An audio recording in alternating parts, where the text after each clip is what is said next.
Había pocas cosas en la vida de las que Elena estaba segura, sin embargo de nada estaba más convencida que de su profundo odio por su madre.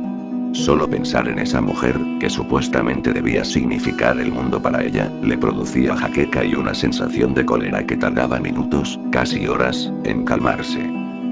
Quizás no era para menos. La madre de Elena era una persona desagradable, de lengua hiriente y a quien le importaba poco otra persona que no fuese ella misma, aunque clamara que su amor por su hija era el más grande de todos. Pero además de esto, la mujer tenía un demonio propio que la convertía en un ser torpe y agresivo, que se apoderaba de su cuerpo y de su mente en las situaciones más diversas y que venía envasado en una botella de vida. Botella que, tras 30 minutos de abierta, era reemplazada por otra y luego por otra. Elena ya no podía llevar la cuenta de la cantidad de veces que tuvo que correr al médico porque su madre había bebido unas botellas de más que la llevaron a abrirse la cabeza contra algún mueble, la cantidad de noches que durmió con un bate bajo la cama para protegerse si era necesario, la cantidad de insultos que tuvo que escuchar. Con 17 años recién cumplidos, la chica había vivido más de lo que a ella le hubiese gustado vivir. Su padre había muerto en un accidente de tránsito hacía ya 5 años y Elena se sentía completamente sola. Sentía como si el peso del mundo recayese sobre sus débiles hombros. Acostada sobre su colchón y mirando hacia el techo taciturnamente, cada noche pensaba en encontrar una salida de aquel laberinto.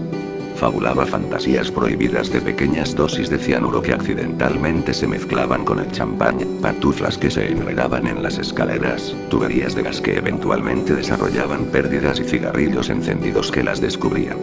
Pensamientos que nunca quedaban más que en su mente y eran borrados por el sonido sordo de una silla que se golpeaba, un vaso que se caía, o gritos incomprensibles que salían de esa lengua trabada y pastosa que aparece después de la cuarta copa.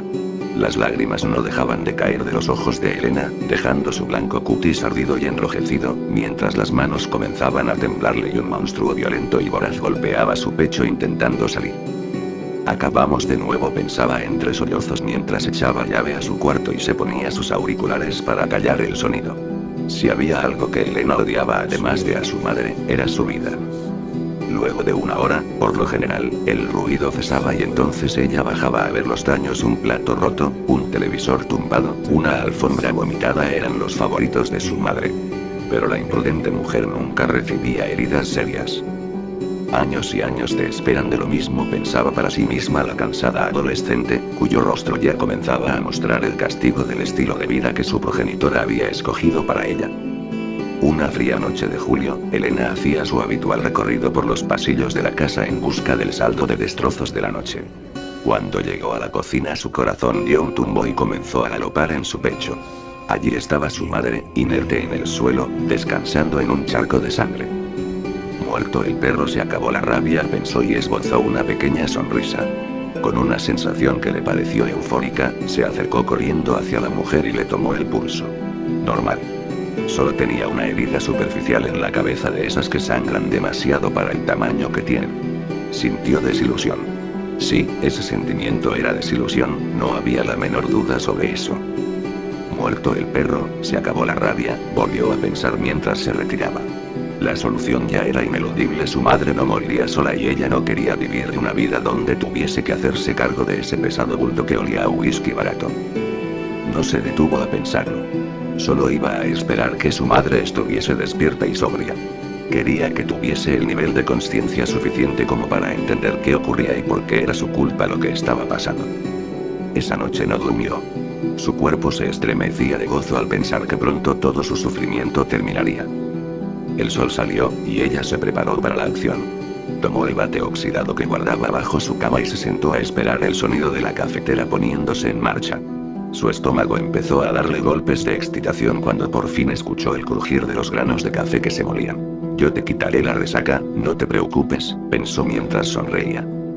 Caminó lentamente, saboreando cada macabro instante. Llegó a la cocina y entró. Su madre, que se dio vuelta a saludarla cuando escuchó sus pasos, la miró asustada y ahogó un grito en cuanto su hija alzó el bate por sobre su cabeza. Elena descargó el bate contra la piel y sintió como los huesos crujían y se rompían.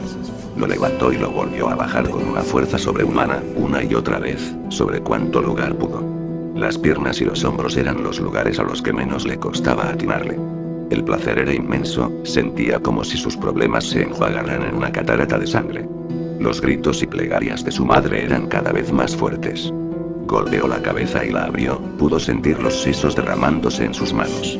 La sangre le empapó el rostro y ella se relamió con macabro regocijo. Siguió golpeando brutalmente hasta que dejó de escuchar los gritos. Allí en el charco de sangre, abatida por la emoción, se dejó caer, exhausta. Cuando los oficiales de policía llegaron a la escena se llevaron una desagradable sorpresa. Arrestaron inmediatamente a la mujer con síntomas de ebriedad y largo historial clínico, negándose a creer sus disparatadas excusas. Después de todo, ¿quién sería capaz de apalearse a sí mismo hasta la muerte?